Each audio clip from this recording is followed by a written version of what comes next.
ایک روایت میں آتا ہے کہ اللہ لیلۃ النصف من شعبان کی 15ویں رات کو آسمان دنیا پہ اپنی رحمتوں سے جلوہ گر ہوتا ہے اور فرماتا ہے کوئی رزق مانگنے والا، میں اس کی جھولیاں بھر دوں، ہے کوئی مغفرت طلب کرنے والا، میں اس کے گناہ معاف کر دوں، ہے کوئی مجھ سے عافیت مانگنے والا، میں اس کو عافیتوں سے نواز دوں، ہے کوئی فلاں چیز مانگنے والا، ہے کوئی فلاں چیز مانگنے والا، اس کی رحمتیں آواز دیتی ہیں، اور یہ آواز غروب آفتاب سے لے کر کے طلوع فجر تک مسلسل بندوں کو دی جاتی ہے، اور بندے اس کے حضور اگر دستے طلب دراز کریں، اپنی جھولی پھیلائیں، تو اللہ تعالیٰ ان کو ان کے مانگنے سے بھی زیادہ عطا فرماتا ہے۔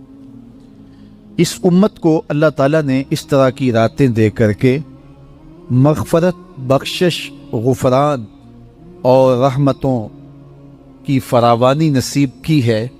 میرے حضور نے ارشاد فرمایا، ایک شخص صبح سے لے کے ظہر تک مزدوری کرتا ہے، اس کو ایک قیراط ملتا ہے۔ ایک ظہر سے لے کر عصر تک مزدوری کرتا ہے، اس کا وقت تھوڑا ہے لیکن اس کو بھی ایک قیراط ملتا ہے۔ اور تیسرا شخص عصر سے لے کر مغرب تک مزدوری کرتا ہے، اس کو 2 قیراط ملتے ہیں، جبکہ اس کا وقت دونوں سے کم ہے۔ فرمایا پہلی مثال یہود کی ہے، دوسری مثال نصارہ کی ہے، اور تیسری مثال میری امت کی ہے کہ اس کو تھوڑے عمل پر زیادہ ثواب دیا جاتا ہے۔ تو یہود اور نصارہ نے اس پہ برا منایا، تو حضور علیہ السلام نے فرمایا کہ اللہ نے ان کے اجر میں تو کمی نہیں کی، لیکن مسلمانوں کو زیادہ اجر دے دیا، تو یہ اس کی کرم نوازی ہے۔ تو یہ تھوڑے وقت کی عبادتیں اور چند راتوں کی بیداری اور مخصوص اوقات میں اللہ کے حضور عبادت و ریاضت ایک گناہگار کو کہاں سے کہاں تک پہنچا دیتی ہے، اس کے گناہوں کی معافی کا ذریعہ بھی بنتی ہے اور درجات کی بلندی کا سبب بھی۔ آج کی بابرکت شب نور، شب برات کے نام سے معروف اور مشہور ہے۔ اس بابرکت شب کے دامن میں اتنی برکتیں اور اتنی رحمتیں ہیں کہ اللہ جل شانہ گناہگاروں کو جہنم کی آگ سے آزاد فرما دیتا ہے۔ ام المومنین سیدہ طیبہ طاہرہ سیدہ عائشہ صدیقہ رضی اللہ تعالی عنہا فرماتی ہیں، ایک دن میں دیکھا کہ حضور میرے حجرہ میں نہیں ہیں، تو میں حضور کو تلاش کرنے نکلی۔ جنت البقیع میں آسمان کی طرف سر اٹھائے حضور اللہ سے التجائیں کر رہے تھے۔ مجھے دیکھا تو ارشاد فرمایا، عائشہ کیا تم نے یہ سمجھا کہ اللہ کا رسول تم سے زیادتی کرے گا؟ فرماتی ہیں میں نے عرض کی، یا رسول اللہ صلی اللہ علیہ وسلم، میں یہ سمجھا شاید آپ کسی زوجائے محترمہ کے حجرہ میں تشریف لے گئے ہیں۔ فرمایا آج لیلۃ النصف من شعبان کی 15ویں رات ہے، درمیانی شب ہے۔ اس رات کو اللہ تعالی جل شانہ آسمان دنیا پہ نزول اجلال فرماتا ہے، اور قبیلہ بنو کلب کی بکریوں کے بالوں سے زیادہ لوگوں کو جہنم کی آگ سے آزاد کر دیتا ہے۔ قبیلہ بنو کلب عرب کا بہت بڑا قبیلہ تھا جو بھیڑ بکریاں پالتے تھے، اور لاکھوں کی تعداد میں ان کی بکریوں اور بھیڑوں کے ریوڑ تھے۔ تو اس قبیلے کی بکریوں کے بالوں سے بھی زیادہ گناہگاروں کو جہنم کی آگ سے آزاد کر دیا جاتا ہے۔ تو یہ وہ بابرکت شب رحمت ہے، شب نور ہے، جس کے دامن میں اتنی برکتیں ہیں کہ کوئی محروم نہیں رہتا۔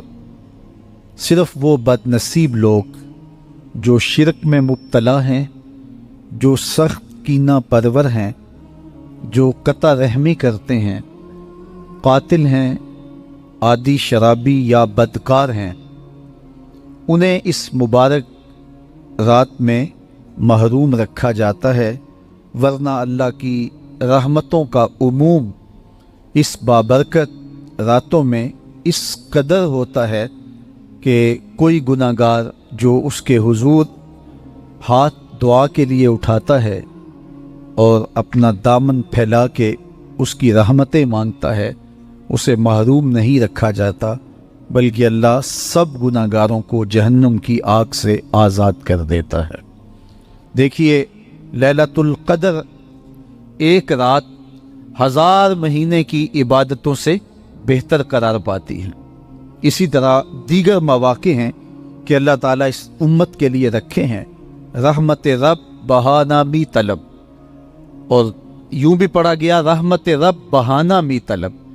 اس کی رحمتیں قیمت نہیں مانگتی اور اس کی رحمتیں بہانہ تلاش کرتی ہیں، تو وہ اپنے بندوں کو بخشنے پہ آمادہ ہے اگر وہ اپنا دامن طلب پھیلائیں۔ قرآن مجید میں ایک مقام دیکھیے کتنا دل آویز ہے، فرمایا ما یفعل اللہ بعذابکم، اللہ تمہیں عذاب دے کے کیا کرے گا؟ اس کی یہ چاہت نہیں ہے کہ تمہیں عذاب میں مبتلا کرے، اس کی چاہت یہ ہے کہ تم اس کی چوکھٹ پہ آؤ، جھولی پھیلاؤ، اس سے خیرات و رحمت مانگو، اور وہ تمہارے ماضی کے سارے گناہ معاف کر کے، ساری غلطیاں معاف کر کے تمہیں اپنی رحمتوں سے مالا مال فرما دے۔ تو وہ بندوں کو بخشنے پہ، بندوں کی مغفرت کرنے پہ آمادہ ہے اور اس کی رحمتیں بہانے تلاش کرتی ہیں۔ اللہ اکبر۔ اور دوسری جانب اس کے بندے، اس کے مملوک، اس کی مخلوق، اور مخلوق کی گناہگار اور نیکوکار اس کی رحمتوں کے طالب ہوتے ہیں، بلکہ وہ گناہ کرنے کے بعد جب معافی مانگتے ہیں تو اللہ کو یہ معافی بہت پسند ہے۔ معافی مانگنا، اس کے حضور اپنے دامن کو پھیلانا، وہ اس کو بہت زیادہ محبوب ہے۔ انسان کی فطرت کے اندر گناہ رکھا گیا ہے۔ آگ، ہوا، مٹی، پانی، یہ ان 4 چیزوں کا مرکب ہے۔ اس کے جو عناصر ہیں اس میں کبھی اعتدال قائم نہیں رہتا اور اس سے گناہ سرزد ہو جاتے ہیں۔ گناہ کرنے کے بعد بندے کا اس گناہ پہ اصرار کرنا، اڑ جانا، ضد کرنا، توبہ نہ کرنا اللہ کو یہ پسند نہیں، لیکن اگر اس سے گناہ سرزد ہو جائے تو پھر وہ توبہ کر لے تو اللہ کو یہ بہت زیادہ پسند ہے۔ جو اس سے ہو سکے نیکی وہ اللہ کے حضور پیش کرے، لیکن اس کے اندر جو شر رکھی گئی ہے، اس کے اندر جو قوتیں گناہ کی رکھی گئی ہیں، اس سے اگر اس سے گناہ سرزد ہو جائے تو پھر وہ اللہ سے توبہ کرے، اللہ کی طرف رجوع کرے، تو اللہ اس کی توبہ کو نہ صرف قبول کرتا ہے بلکہ اس کے گناہوں کو معاف کرتا ہے اور گناہوں کو بدل کے نیکیوں میں تبدیل کر دیتا ہے۔ جب گناہ نیکیوں میں تبدیل ہو گئے تو جتنا بڑا گناہ گار تھا اتنا بڑا نیکوکار ہو گیا۔ حضرت سیدنا عمر رضی اللہ تعالیٰ عنہ بازار میں جا رہے تھے تو ایک شرابی نے ہاتھ میں بوتل پکڑی تھی شراب کی، تو حضرت عمر ہاتھ میں درہ رکھتے تھے اور آپ کا جاہ و جلال دیتنیت ہوتا، تو جو ہی حضرت عمر رضی اللہ تعالیٰ عنہ کو اس نے دیکھا تو ڈر گیا اور دل ہی دل میں کہا، اے اللہ آج عمر کے قہر سے بچا لے، میں تیری بارگاہ میں سچی توبہ کرتا ہوں، اور جلدی سے شراب کو بغل میں چھپا لیا۔ اتنے میں حضرت عمر سر پہ پہنچ گئے اور گرج کر کڑک کے کہا کہ یہ تیری بغل میں کیا ہے؟ چونکہ اس کو بوتل چھپاتے دیکھا تھا تو وہ ڈر گیا اور ڈرتے ڈرتے کہنے لگا، حضرت یہ سرکہ ہے۔ اب تھی تو شراب، لیکن ڈرتے ہوئے بولا، حضرت سرکہ ہے۔ تو حضرت عمر نے کہا، نکال۔ جب نکالا تو شراب نہیں تھی، واقعی سرکہ بن چکا تھا۔ تو جب اللہ کے حضور کوئی توبہ کرتا ہے، اللہ اس کے گناہوں کو بدل کے نیکیوں میں تبدیل کر دیتا ہے۔ حدیث پاک میں آتا ہے کہ قیامت کے دن اللہ ایک شخص کو کہے گا کہ اپنا نامہ اعمال پڑھ، تو وہ نامہ اعمال پڑھنے لگ جائے گا۔ تو نامہ اعمال کے اندر چھوٹے گناہ بھی ہوں گے، بڑے گناہ بھی ہوں گے، تو اللہ سے حیا کرتے ہوئے، شرم کرتے ہوئے وہ بڑے بڑے گناہوں کو چھوڑتا جائے گا اور چھوٹے چھوٹے گناہوں کو پڑھتا رہے گا۔ جب وہ سارے گناہ پڑھ چکے گا اور کتاب ختم ہوگی تو اللہ تعالیٰ اسے فرمائے گا، میرے بندے، تو نے یہ جتنے گناہ پڑھے ہیں میں نے سب کو بدل کے نیکیوں میں تبدیل کر دیا۔ تو بندہ کہے گا، اللہ ابھی تو میرے بڑے بڑے گناہ رہتے ہیں جو میں نے پڑھے ہی نہیں۔ فَضَحِكَ النَّبِيُّ حَتَّى بَدَتْ أَنْيَابُهُ، حضور جب یہ بیان فرما رہے تھے تو حضور اتنا مسکرائے کہ صحابہ نے حضور کی داڑھیں دیکھ لیں۔ تو پہلے وہ بڑے بڑے گناہ چھوڑے جا رہا تھا، لیکن جب اللہ فرمائے گا کہ میں تیرے گناہوں کو بدل کے نیکیوں میں تبدیل کر دیا، تو وہ کہے گا ابھی تو بڑے بڑے گناہ رہتے جو میں نے ابھی پڑھے ہی نہیں۔ تو جب کوئی بندہ اس کے حضور توبہ کرتا ہے، اللہ یہ نہیں دیکھتا اس نے گناہ کتنے کیے ہیں، یہ دیکھتا ہے بندہ آیا میری چوکھٹ پہ ہے تو اللہ اس کے پچھلے سارے گناہ معاف فرما دیتا۔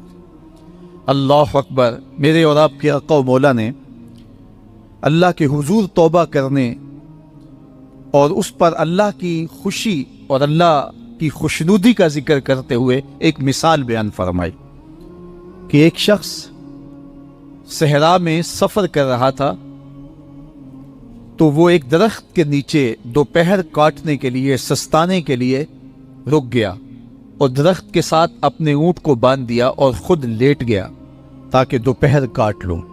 تھوڑی دیر کے بعد جب اس کی آنکھ کھلی تو اس نے کیا دیکھا کہ اونٹ ماں ساز و سامان کے ساتھ غائب ہے۔ اب صحرا میں اونٹ کا گم ہو جانا گویا زندگی چلے جانے کے مترادف ہے۔ تو اس نے دائیں بائیں بھاگ دوڑ کے دیکھا کہ کہیں اونٹ کا نشان مل جائے، لیکن اونٹ کا نشان نہیں ملا۔ تا حد نظر کوئی انسانی آبادی نہیں۔ وہ بھاگا اور تھک ہار کے دوبارہ اسی درخت کے نیچے بیٹھ گیا اور پیاس سے ہلکان ہوا جا رہا تھا اور درخت کے ساتھ ٹیک لگا کے لیٹ گیا اور موت کا انتظار کرنے لگا۔ جن لوگوں نے صحرا کا سفر کیا ہے ان کو اس بات کا اندازہ ہوگا کہ کئی 100 میل تک انسانی آبادی ہی نہیں، اب نہ کچھ کھانے کے لیے بچا نہ کچھ پینے کے لیے بچا، اونٹ بھی غائب ہو گیا، توشا بھی ساتھ ہی چلا گیا، تو اب ظاہر ہے سیدھی موت ہی نظر آ رہی ہے۔ تو وہ اس درخت کے ساتھ ٹیک لگا کے بیٹھ جاتا ہے اور موت کا منتظر ہوتا ہے۔ تھوڑی دیر کے بعد پھر اس کی دوبارہ آنکھ لگ جاتی ہے۔ جب دوبارہ آنکھ لگتی ہے تو تھوڑی دیر بعد پھر آنکھ کھلتی ہے۔ جب دوبارہ آنکھ کھلتی ہے تو دیکھتا ہے کہ اونٹ جو گما تھا ماں ساز و سامان کے اس کے پاس کھڑا ہے۔ تو صحرا میں اس حالت میں اونٹ کا مل جانا زندگی مل جانے کے مترادف ہے۔ تو وہ اتنا خوش ہوا کہ خوشی کی انتہا نہ رہی، بلکہ مسرتوں کے ہجوم میں درک گیا اور کہنے کیا لگا، اللہم انت عبدی وانا ربک، اے اللہ تو میرا بندہ اور میں تیرا رب۔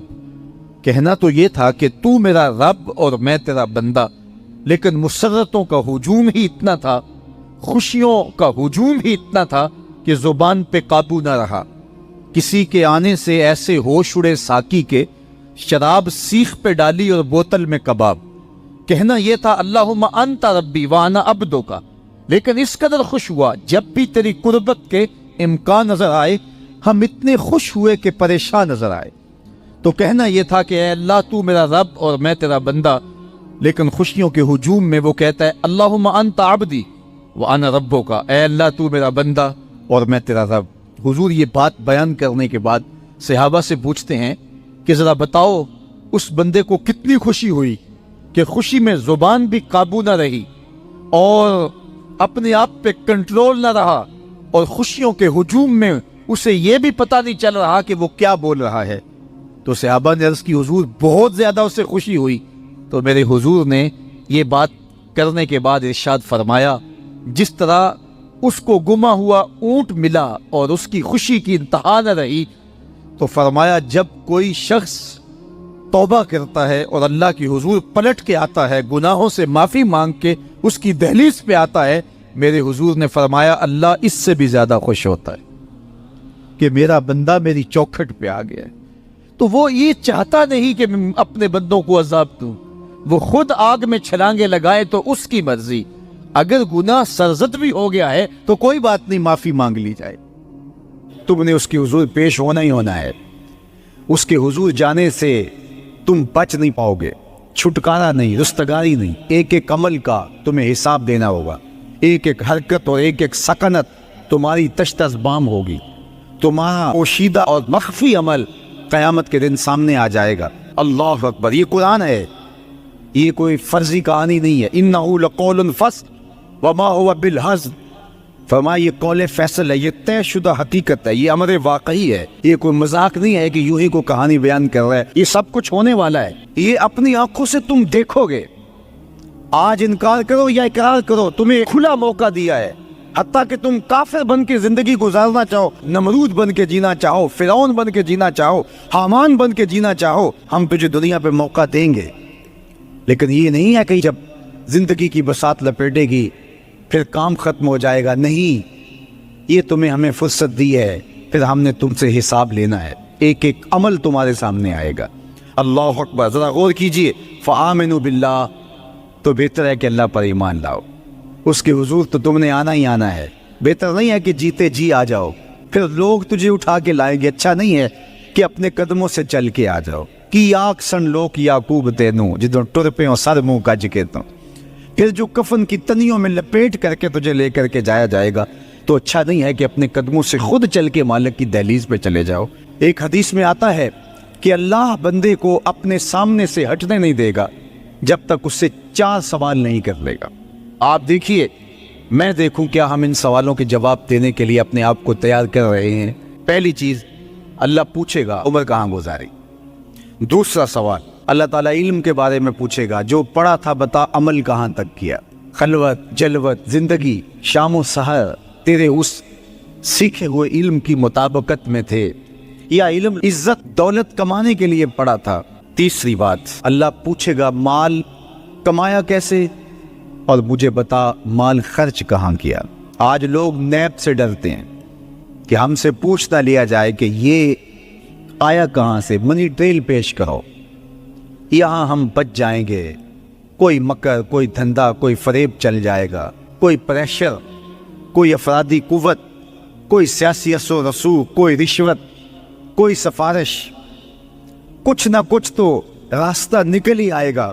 اور آج کی دنیا میں صرف یہی پوچھا جاتا ہے کمایا کہاں سے، یہ نہیں پوچھا جاتا خرچ کہاں کیا، جیسے چاہو خرچ کرو، لیکن وہاں سوال ہوگا وَفِيمَا أَنفَقَهُ، خرچ کہاں کیا، یہ سوال بھی کیا جائے گا۔ وَعَنْ جِسْمِهِ فِيمَا أَبْلَاهُ، اور جسم کے بارے میں پوچھا جائے گا، اس جسم کو دی ہوئی توانائیوں کو خرچ کہاں کیا۔ بعض روایت میں عَنْ شَبَابِهِ فِيمَا أَبْلَاهُ، جوانی کے بارے میں پوچھا جائے گا، تیری جوانی کے خوبصورت دن کہاں گزرے، مجنو بن کے چوکوں میں کھڑا تو نہیں رہا، پارکوں کے گرد پروانوں کی طرح گھومتا تو نہیں رہا، تیری نظر بدکاریاں تو نہیں کرتی رہی، اپنی خواہشات کا غلام بن کے زندگی تو نہیں گزاری، تیری ساری رات 4 انچ کی سکرین کے اوپر بدکاریاں کرتے بسر تو نہیں ہوئی۔ پوچھا جائے گا بتا جوانی کہاں گزری، جوانی مستانی ہے یہ کہہ کر کے تو نے ہر ضابطے سے چھٹی تو نہیں کر لی تھی، یا جوانی کے تقدس کو تو نے محفوظ کیا اور راتوں کی تنہائیوں میں اللہ کے حضور سجدہ ریزی کرتا رہا۔ میرے اور آپ کے آقا و مولا نے فرمایا جو جوان جوانی میں توبہ کرے وہ اللہ کو محبوب ہے۔ اللہ اکبر۔ اور اللہ جن 7 لوگوں پر اپنے عرش کا سایہ کرے گا ان میں سے ایک شخص کا ذکر کرتے ہوئے فرمایا وَشَابٌ نَشَأَ فِي عِبَادَةِ اللَّهِ، وہ جوان جس کی جوانی اللہ کی عبادت میں گزری، قیامت کے دن جب کوئی سایہ نہیں ہوگا اللہ اسے اپنے عرش کا ٹھنڈا سایہ عطا فرمائے گا۔ میرے مخاطبین جو اس وقت میرے سامنے موجود ہے بالمشافہ، اور پوری دنیا کے اندر جو اس وقت مجھے دیکھ رہے ہیں، ان میں زیادہ تر تعداد نوجوانوں کی ہے، تو میں آپ سب سے مخاطب ہوں اور آپ کو کہتا ہوں کہ یہ جوانی دوبارہ نہیں ملنی۔ بندہ کہتا ہے بڑھاپا آئے گا دیکھ لیں گے، جس طرح ہر چیز کا سرور جوانی میں ہوتا ہے، ہر چیز کا لطف بندہ کہتا ہے جوانی میں ہے، سجدوں کا جو لطف جوانی میں ہے وہ کسی اور زمانے میں نہیں ہے۔ اپنی پیشانی کو سجدوں سے آشنا کرو، اپنی جوانی کو مثل سحر بے داغ رکھنا، اپنے شباب کو الجھنے نہ دینا، اپنے شباب کے تقدس کو پامال نہ ہونے دینا۔ اس کائنات کا بہترین چہرہ وہی ہے جو جنسی کالک سے محفوظ ہے۔ اپنے تقدس کو مجروح نہ ہونے دینا۔ تمہاری زندگی شبنم سے پاکیزہ تر رہے، سحر سے پاکیزہ تر رہے۔ تمہاری جوانی اتنی خوبصورت ہو کہ محمد عربی کو رشک آئے تمہاری جوانی پر۔ اپنی جوانی کو آوارگی میں بسر نہ کرنا، اپنی اس جوانی کو دین کے لیے وقف کرنا۔ سحری کے سجدوں میں آنسو بہا کر کے جوانی کا لطف کشید کرنا۔ جوانی کا لطف اور مزہ رب کے ساتھ محبت اور رب کے ساتھ عشق کرنے میں ہے۔ جوانی کے اندر دل کی بےتابیاں، دل کی بے چینیاں اور دل کی بے قراریاں ذرا مسلح پہ لے کے آؤ۔